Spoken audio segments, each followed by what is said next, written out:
Ayahku bekerja sebagai tukang jagal seumur hidupnya. Tapi di hari dia pensiun, tiba-tiba dia jadi gila. Sambil berteriak-teriak, dia lari ke gunung belakang tempat dia biasa menangkap ular. Ketika keluarga menemukannya, semua orang terkejut. Karena ayahku merayap di tanah seperti ular. Mulutnya juga mengeluarkan suara mendesis seperti ular. Tak lama setelah kejadian itu, ayahku meninggal. Sebelum meninggal, dia memaksa ibuku untuk bersumpah bahwa jika ada orang yang datang untuk berteduh saat hujan, jangan biarkan mereka menginap. Ibuku menyetujuinya, tapi setelah ayahku meninggal, dia melupakannya. Tidak hanya membiarkan seorang wanita menginap saat hujan, dia juga menyuruh kakakku pergi ke kamar wanita itu di tengah malam. Keesokan harinya, wanita itu keluar sambil berpegangan pada kusen pintu, berjalan terlatih-tatih, seolah kakinya seperti terpaku dan sulit digerakkan. Begitu dia keluar, kakakku langsung menggendongnya.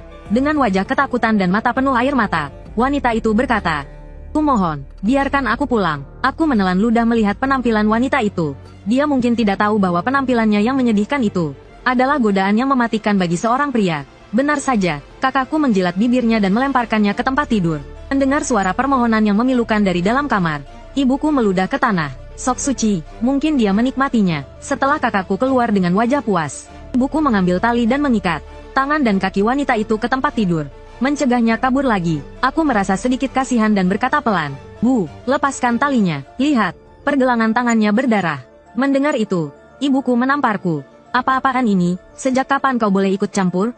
Karena dia sudah masuk ke rumah kita. Dia adalah milik kita. Kau tidak berhak mencampuri urusan ini." Aku langsung diam sambil memegang pipiku yang bengkak. Malam harinya, kakakku pulang dalam keadaan mabuk. Di belakangnya ada 3 pria besar. Mereka preman terkenal di desa kami. Kerjanya hanya mencuri dan bermalas-malasan. Tapi kakakku bahkan tidak melirikku.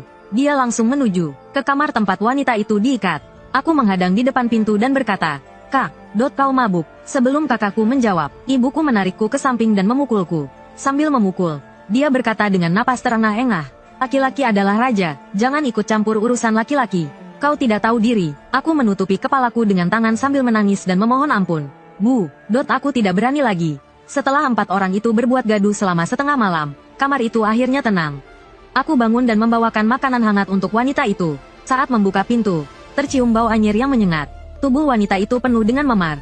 Aku menutupi tubuhnya dengan bajuku yang compang camping. Setelah cairan di wajah wanita itu dibersihkan, aku menyuapinya dengan sendok. Tapi dia memalingkan wajahnya dan berkata, "Jelek sekali." Aku tak tahu harus menjawab apa, jadi aku hanya menundukkan kepala. Tapi tiba-tiba dia tertawa kecil. "Keluargaku pendendam. Kami selalu membalas dendam. Keluargaku mengirimku ke sini untuk suatu urusan. Tapi tak kusangka aku terlibat masalah yang lebih besar. Kau memberiku makan hari ini. Aku akan memberimu nasihat. Mulai besok, jangan makan daging apapun di desa ini." Mendengar kata-katanya, aku merasa lega, dan keluar sambil membawa nampan. Keesokan harinya, wanita itu meninggal. Tak ada yang tahu bagaimana dia meninggal. Yang diketahui hanyalah tubuhnya kaku saat ditemukan. Di tengah musim panas, tubuhnya sedingin es. Aku tak tahu apakah itu perasaanku saja, tapi aku merasa sudut bibir mayatnya seperti tersenyum. Ibuku meludahi mayat wanita itu, dan menggerutu. "Sialan, cepat sekali matinya. Sia-sia saja 2 porsi makanannya." Setelah puas mengomel, dia menyuruhku membuang mayat itu. Aku membawanya ke pemakaman umum yang angker. Aku berjongkok dan menatap mayatnya cukup lama, sebelum akhirnya berlari pulang. Sesampainya di rumah, ibuku sedang menungguku di halaman dengan tongkat tebal di tangannya. Melihatku, tanpa basa-basi, dia memukulku dengan tongkat itu. Ku tak berani menghindar, hanya bisa melindungi kepala sambil memohon ampun. Setelah dia lelah memukul, aku merangkak kembali ke kamarku. Aku mengambil kapur di dekat tempat tidur, dan menaburkannya di lukaku untuk menghentikan pendarahan. Keesokan paginya, aku terbangun oleh suara jeritan. Aku langsung berlari ke halaman, dan melihat di dekat dinding rumahku, penuh dengan ulat daging. Semuanya gemuk dan besar. Kakakku menatapnya dengan mata berbinar. Ulat daging itu sangat lezat. Aku belum pernah memakannya lagi sejak ayah meninggal. Sekarang ada banyak sekali. Kita kaya. Kakakku menyuruh ibu memanggil orang-orang di desa untuk menangkapnya. Ibuku keluar dengan wajah penuh semangat. Tak lama kemudian, semua pemuda di desa berkumpul. Biasanya orang-orang akan jijik melihat ulat daging sebanyak ini. Tapi di desa kami yang miskin ini, tak ada yang takut. Lagi pula, ulat-ulat ini sepertinya jinak sekali. Mereka tidak menggigit, bahkan malas bergerak. Tak lama, semua ulat daging ditangkap. Ibuku menyiapkan panci besar di tengah halaman. Semua orang mencuci dan membersihkan. Ada yang menyembelih ular, ada yang menguliti. Tak lama, sepanci penuh ulat daging direbus. Baunya sangat harum, membuat semua orang meneteskan air liur. Setelah matang, semua orang makan dengan lahap. Aku melihat mereka sambil menelan ludah. Tapi teringat kata-kata wanita itu. Aku menggigit bibirku dan tak makan sedikit pun. Bukan hanya aku, paman ketiga juga tidak makan. Dia duduk di batu dekat pintu, sambil menghisap rokok daunnya. Keningnya berkerut. Aku berlari kecil ke arah kakek buyut dan melihat daging di tanah. Kakek buyut, kenapa kakek tidak makan sedikit pun? Kakek buyut adalah seorang dukun di desa kami. Dulu, beliau sangat dihormati. Namun, dukun buta dari desa sebelah, Husiazi, mengatakan kakek buyut tidak punya kemampuan. Orang-orang desa mulai bergosip, lambat laun, tidak ada yang mempercayainya lagi. Bahkan, mereka mengucilkannya. Kehidupan kakek buyut semakin memburuk. Beliau mungkin sudah lama tidak makan daging. Sekarang, semangkuk penuh daging cacing yang lezat terhidang di hadapannya. Tapi beliau bisa menahan diri. Kakek buyut menarik napas. Matanya yang keruh menatapku tajam. Sekarang hanya kau yang mau mendengarkanku. Jika kau percaya padaku, jangan makan daging itu sedikit pun. Ular-ular itu aneh. Daging ini juga, aku selalu mencium bau busuk dari daging ini. Kakek buyut menggigil lagi saat mengatakan itu. Aku merasa seperti memakan sesuatu yang lain. Tanganku gemetar. Aku menatap kakek buyut dengan terkejut. Untuk pertama kalinya, aku merasa orang-orang desa telah salah paham tentang beliau. Keesokan harinya, semua orang di desa kami mengalami perut kembung. Melewati perut mereka, terlihat sesuatu yang menggembung di bawah perut mereka. Seolah-olah akan keluar. Wajah kepala desa pucat pasi. Dengan susah payah, ia mengendarai kereta sapi ke desa sebelah untuk memanggil Husiazi. Husiazi menggelengkan kepalanya berulang kali. Desa kalian terkena kutukan. Seluruh desa dalam masalah besar. Sulit sekali. Jika dulu, aku mungkin punya cara. Namun, selama bertahun-tahun, aku terlalu sering melanggar takdir. Dan terkena hukuman 5 cacat dan 3 kekurangan. Aku kehilangan satu mataku. Jika aku ikut campur dalam urusan desa kalian, aku khawatir mata satunya juga akan hilang. Aku sudah tua, dan hidup pun sudah sulit. Kepala desa adalah orang yang sangat cerdik. Begitu mendengar kata-kata Husiazi, ia langsung mengerti maksudnya. Ia segera mengumpulkan semua orang desa dan memberikan sejumlah uang kepada Husiazi. Husiazi menggosok-gosokkan uang itu sambil tersenyum gembira. Baiklah, demi ketulusan desa kalian, aku akan mempertaruhkan nyawaku untuk membantu kalian. Kata-kata Husiazi terdengar meyakinkan, dan orang-orang desa pun mempercayainya. Namun, tak seorang pun mengira ia akan mati keesokan harinya. Ia ditemukan tewas di parit desa. Saat ditemukan, tubuhnya sudah menjadi kerangka. Tubuhnya dipenuhi cacing daging yang tak terhitung jumlahnya. Melihat mayat Husiazi, kepala desa ambruk ke tanah. Selesai sudah, Husiazi yang begitu hebat saja mati.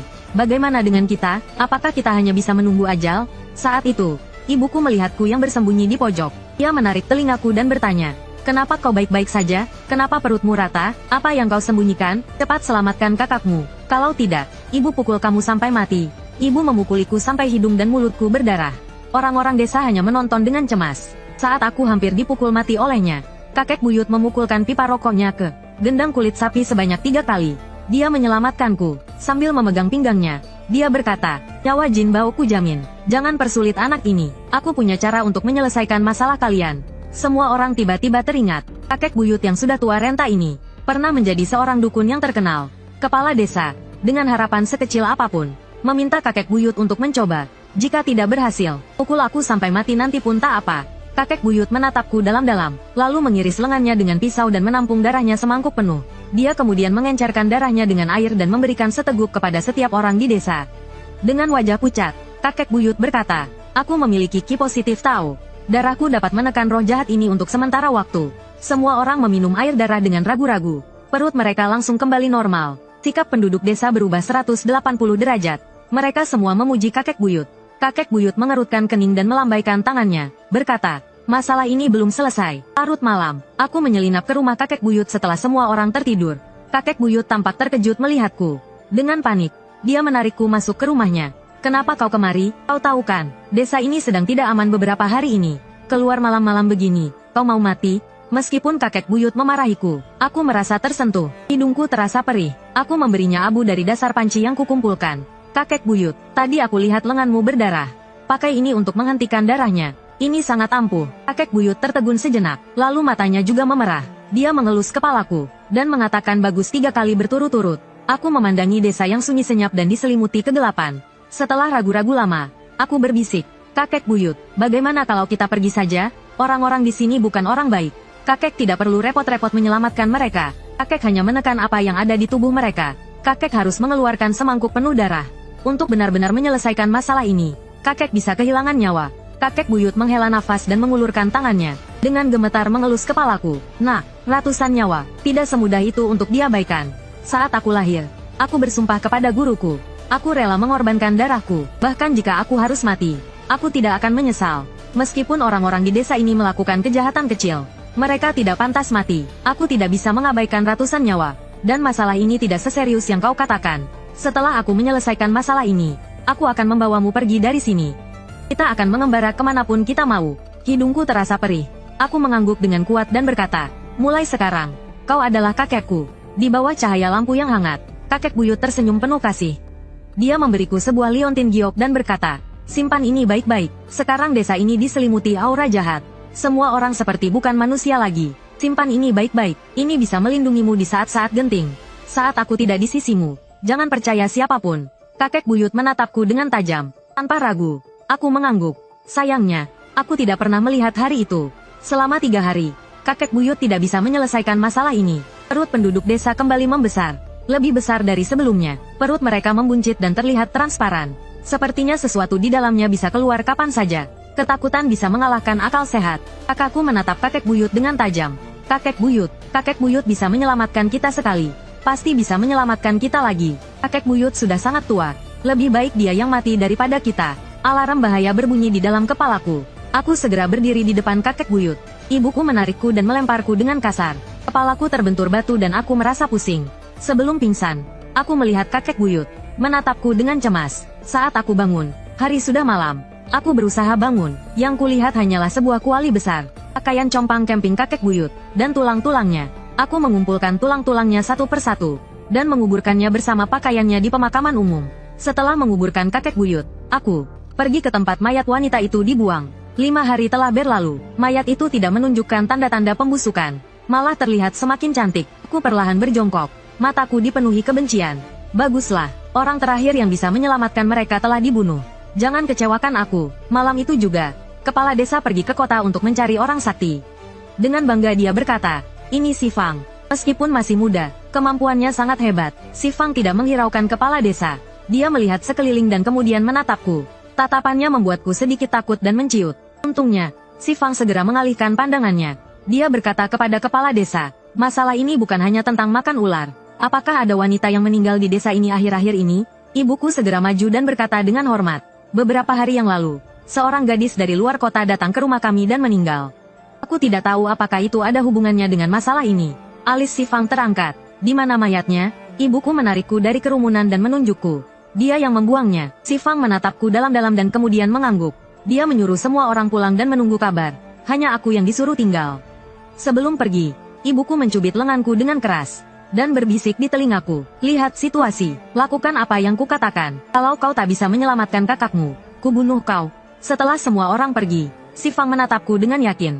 Kau tahu apa yang terjadi, kan? Aku terkejut dan buru-buru menggelengkan kepala, tapi si Fang terus mendesak. Tadi, aura dendam menggelegak dari tubuh semua orang. Kecuali dirimu, kau bersih. Bisakah kau menjelaskannya? Aku masih menggeleng. Aku sungguh tidak tahu apa yang terjadi. Kalau aku tahu, aku pasti sudah mengatakannya. Aku juga tidak akan membiarkan paman ketiga.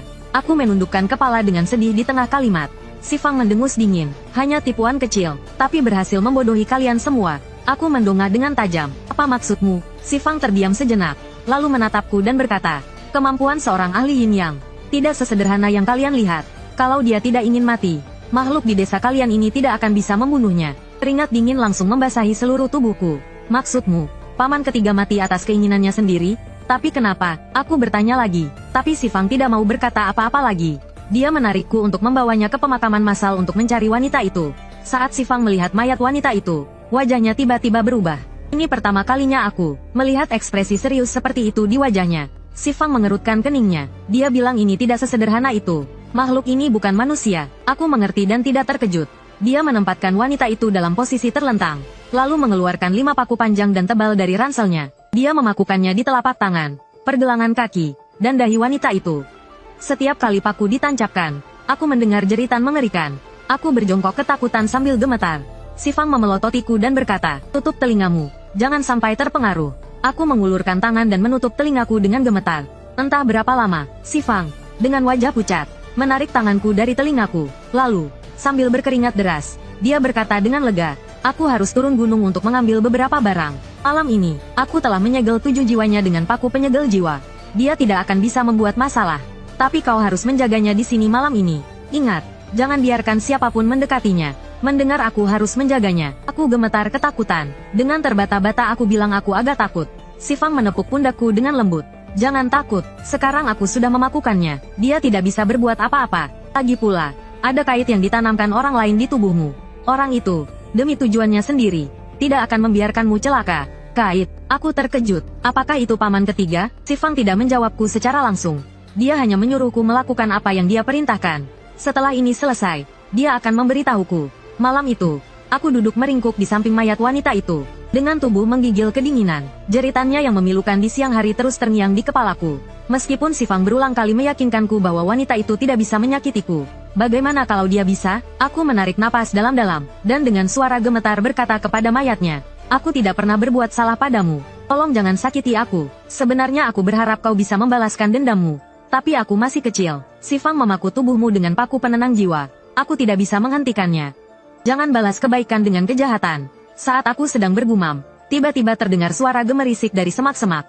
Aku langsung berteriak ketakutan. Sebelum aku sempat bereaksi, aku ditendang hingga terjatuh. Di bawah sinar bulan, aku melihat dengan jelas bahwa yang menendangku adalah kakakku. Dia memelototiku, teriak lagi, "Ku bunuh kau." Aku ketakutan dan langsung diam. Tubuh kakakku berbau alkohol yang menyengat. Diikuti oleh 3 preman lainnya yang juga mabuk. Aku menatap kakakku dengan ragu. "Kak," kataku, "kenapa kau kesini? Tempat pemakaman ini bukan tempat yang baik." Kakakku tertawa mengejek dan mengabaikanku. Dia berjongkok dan mulai membuka baju wanita itu. Dengan suara serak, aku memohon. Dia sudah mati, jangan ganggu dia lagi. Belum selesai aku bicara, kakakku berdiri dan menendangku hingga terjatuh lagi. Dia menatapku dengan tajam. "Berisik," katanya, "ku bunuh kau." Aku langsung diam. Dia benar-benar berani membunuhku. Di matanya, aku tidak ada bedanya dengan kucing atau anjing. Kakakku dan teman-temannya pergi menjelang subuh. Setelah mereka pergi, aku mendekati mayat wanita itu dan merapikan bajunya. Entah kenapa, aku merasa wajah wanita itu terlihat lebih cerah. Bahkan tubuhnya terasa sedikit hangat. Saat aku sedang berpikir, si Fang datang. Dia melihat wajahku yang pucat, dan bertanya, "Tidak terjadi apa-apa semalam, kan?" Aku segera menggeleng. "Tidak," kataku, "tidak ada apa-apa." Si Fang hanya bergumam dan tidak menghiraukanku lagi. Dia berjalan menuju mayat wanita itu. Tapi setelah melihat mayat itu sekilas, wajahnya berubah drastis. Dia bergegas mendekatiku, memegang pergelangan tanganku, dan menatapku tajam. "Benarkah tidak terjadi apa-apa semalam?" Aura dendam, yin, dan yangnya meningkat drastis. "Jika ada kesalahan sedikit saja, seluruh penduduk desa bisa mati." "Seluruh penduduk desa bisa mati?" Aku menyentuh luka di tubuhku yang masih terasa sakit dan berkata dengan tegas. Tidak terjadi apa-apa semalam. Hanya aku sendiri di sini." Mungkin karena ekspresiku yang terlalu yakin, si Fang akhirnya mempercayaiku. Dia menarik napas dalam-dalam dan menyuruhku mencari peti mati kayu persik yang dicat merah di desa. Dia juga berpesan khusus padaku untuk memastikan 4 pemuda yang kuat dan tegap, yang biasanya terlihat baik hati untuk datang mengangkatnya. Aku mengangguk, berpikir kalau bukan pemuda kuat, mereka juga tak akan sanggup mengangkatnya. Sedangkan untuk yang baik hati, mungkin karena orang seperti itu memancarkan aura positif. Karena meminta bantuan atas nama si Fang, orang-orang desa selalu mengabulkan permintaannya. Tak lama kemudian, 4 pria kekar, dengan otot yang menonjol ikut denganku mendaki gunung.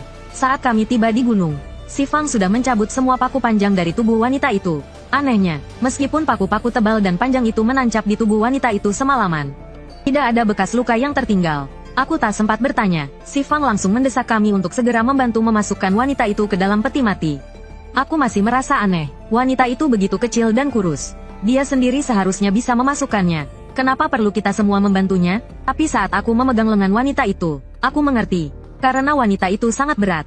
Kami berenam, para pemuda yang kuat, baru bisa mengangkat wanita itu. Setelah wanita itu dimasukkan ke dalam peti mati, kami semua ambruk ke tanah. Si Fang, setelah wajahnya sedikit pulih, menunjuk ke tubuh wanita itu dan berkata, aura kebencian dan dendam di tubuh wanita ini tiba-tiba melonjak, hampir menjadi nyata. Makanya dia begitu berat. Salah satu pria bertanya dengan wajah pucat dan sedikit ketakutan. Lalu sekarang setelah dia dimasukkan ke dalam peti mati, dia tidak akan menimbulkan masalah lagi, kan? Si Fang berdiri dan menggelengkan kepalanya. Tentu saja belum cukup. Inilah alasan kenapa aku meminta kalian datang. Keempat pria itu menatap si Fang dengan bingung. Dan sebelum mereka sempat bereaksi, si Fang menggorok leher mereka. Darah hangat mereka mengenai kulitku. Aku menatap si Fang dengan tak percaya dan bertanya, Kenapa kau melakukan ini? Si Fang tidak menghiraukanku, dan terus membelah dada keempat pria itu. Mengambil semangkuk penuh darah, dia mencampur darah keempat pria itu, dan meletakkannya di bawah sinar matahari langsung. Setelah selesai, si Fang menghela nafas lega, menghapus keringat di dahinya, dan duduk di sampingku. Aku diam-diam menjauh sedikit. Si Fang melirikku dan berkata, "Kau tak perlu takut padaku. Aku tak akan membunuhmu." Setelah beberapa saat, aku bertanya pada si Fang, "Lalu bagaimana dengan mereka? Kenapa kau membunuh mereka di tempat terpencil seperti ini? Mereka termasuk orang baik yang langka." Si Fang menatapku dalam-dalam. "Aku membunuh mereka karena terpaksa. Membunuh mereka untuk menyelamatkan lebih banyak orang." Aku menjawab dengan keras kepala. "Setiap orang punya orang tua. Nyawa siapapun berharga." Si Fang tidak menjawabku lagi, dan berbalik untuk mengambil darah yang hampir mengental di bawah terik matahari. Lalu dia berjalan ke peti mati, dan menggambar lingkaran jimat di sekelilingnya. Setelah selesai, wajah si Fang menjadi pucat. Ia terengah-engah. Aku membantunya turun gunung. Si Chang dan yang lainnya sudah menunggu di kaki gunung. Mereka mengerumuni si Fang dengan cemas. "Bagaimana keadaan pendeta Tao? Sudah selesai?" Si Fang berbicara dengan suara lemah. "Belum, tapi sudah stabil untuk sementara. Aku terlalu banyak kehilangan energi hari ini. Aku tidak bisa melanjutkannya. Besok aku akan kembali untuk mengurusnya. Kuburkan saja dia." Semua orang menghela nafas lega mendengar perkataan si Fang. Mereka memuji kemampuan si Fang dengan gembira. Sedangkan keempat orang itu bahkan tidak ada yang bertanya. Jalan gunung di sini sulit dilalui, dan si Fang sangat lemah. Ditambah lagi, dia paling akrab denganku. Jadi, malam itu dia menginap di rumahku. Saat larut malam, aku mengetuk pintu kamar si Fang. Si Fang menatapku lalu, duduk tegak dan bertanya ada apa. Aku menarik napas dalam-dalam dan menatap si Fang. "Kau masih berhutang penjelasan padaku. Apa yang sebenarnya terjadi dengan paman ketiga?" Setelah aku selesai berbicara, si Fang tersenyum kecil. "Kau tidak benar-benar berpikir, ada kebaikan tanpa alasan di dunia ini, kan? Paman ketiga yang ceritakan padamu itu, aku belum pernah bertemu dengannya. Coba pikirkan, mengapa dia mempertaruhkan nyawanya untuk menyelamatkanmu?" Nyala lilin di atas meja berkedip-kedip. Aku menatap si Fang dengan saksama. "Jadi, beritahu aku mengapa." Si Fang menundukkan kepalanya sejenak, lalu menatapku. "Apakah paman ketiga memberimu sesuatu?" Aku berpikir sejenak, lalu mengeluarkan liontin giok dari saku dan memberikannya kepada si Fang. Si Fang menerima liontin giok itu, memainkannya sebentar, lalu tiba-tiba tertawa. Begitu, semuanya masuk akal sekarang. Liontin giok ini disebut liontin penuntun jiwa. Digunakan untuk pertukaran jiwa. Jika dugaanku benar, paman ketigamu sudah tua renta. Ditambah lagi, dia menderita 5 cacat dan 3 kekurangan. Jadi, dia mengincar tubuhmu, dan dia membuat rencana agar kau rela memakai liontin giok ini. Ketika energi yin dari liontin meresap ke dalam tubuhmu, dia bisa mengambil alih tubuhmu tanpa kesulitan. Aku menyela si Fang dan menatapnya dengan bingung. "Kau bilang paman ketiga menderita 5 cacat dan 3 kekurangan, tapi dia terlihat baik-baik saja." Si Fang menarik napas. 5 cacat dan 3 kekurangan.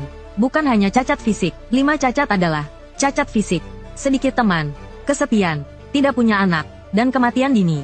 "Apakah paman ketigamu punya istri atau anak?" Aku menggelengkan kepala. "Paman ketiga tidak pernah menikah." Si Fang mengelus dagunya. "Begitulah, dia menderita kesepian." Setelah si Fang selesai berbicara, aku merasa lemas. Aku terkulai di bangku. Meskipun aku sudah 70% percaya, paman ketiga adalah satu-satunya orang yang baik padaku selama bertahun-tahun. Aku bertanya dengan putus asa. "Kau tidak bohong, kan?" Mendengar itu, si Fang tiba-tiba tertawa. "Aku ini, walaupun bukan orang baik, tapi aku tak pernah sudi membohongi orang. Bisa dibilang aku orang yang jujur dan terbuka. Lagi pula, membohongimu juga tidak ada untungnya bagiku." Setelah si Fang mengatakan itu, aku benar-benar percaya. Sejak pertama kali bertemu sampai sekarang, dia selalu bersikap jahat tanpa peduli di depanku.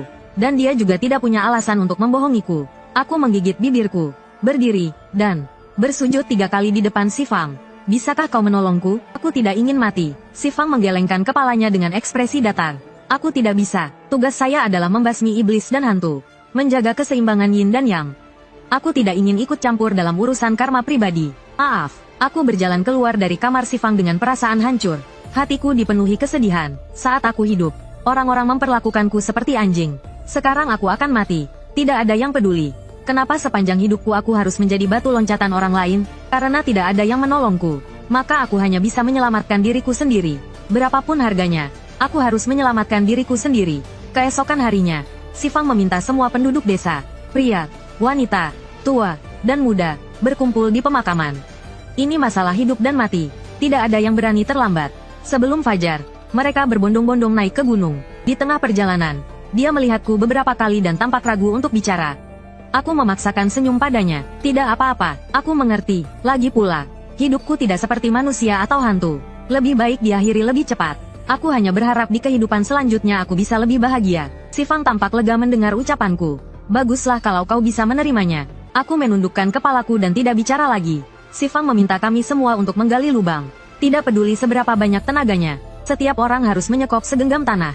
Si Fang menjelaskan, kalian telah memakan bangsanya dan menyebabkan kematiannya. Bagaimanapun, kalian berhutang padanya. Hari ini, setiap orang menyekop segenggam tanah untuknya.